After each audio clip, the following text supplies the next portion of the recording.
can't believe this is happening again, but maybe it's a good thing. It turns out Spider-Man Beyond the Spider-Verse has hit another release delay, but it's not as bad as previous ones. Let's take a couple minutes to talk about this particular delay, what's going on with the film, and why this might actually be a well-calculated move by Sony, believe it or not. Now, the Spider-Verse franchise is one of Sony's really big winners, and has kind of made Miles Morales and Gwen Stacy a household name. The first two movies were a ton of fun, and many of us were really ready last March to sit down and enjoy the final entry in the trilogy. Now, that didn't happen, and there was kind of good reason then, because there was a lot of strikes in 2023 that definitely impacted production.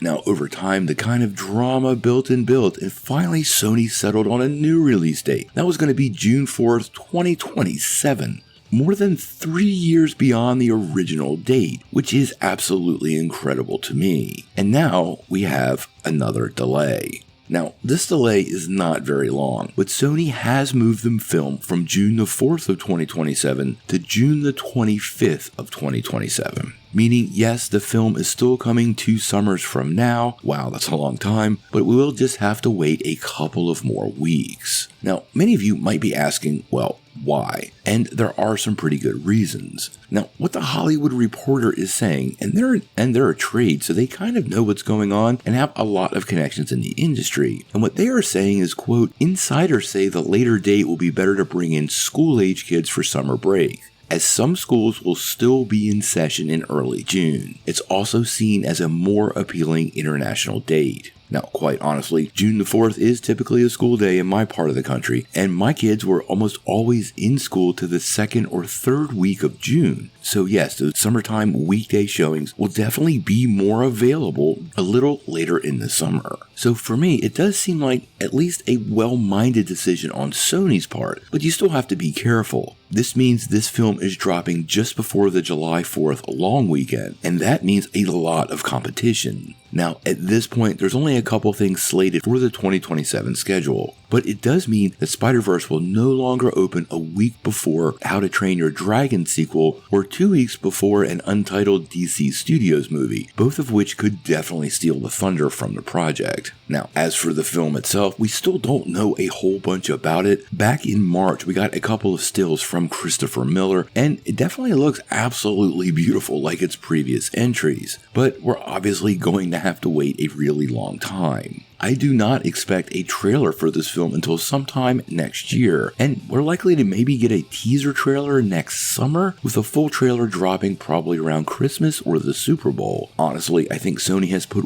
way too much space between these films, and although I do believe the third entry will be a big success, they could have done themselves a lot better, keeping a little better control of the production schedule. Obviously, good art takes a lot of time, but there's something else going on here that isn't quite apparent from the outside. And I think these delays will ultimately not be a positive for the project. It could still be a big win, it could still be a great movie, but I think Sony once again is probably their own worst enemy. I think the film's going to be great, I'm super hopeful for it, but until we get more news, we're going to have to wait and see. Before we take off, make sure you hit that like and subscribe button and ring the bell for all the updates. We do daily Marvel and DC news, and we want to bring you all the news truthfully and transparently, so you're really in the know.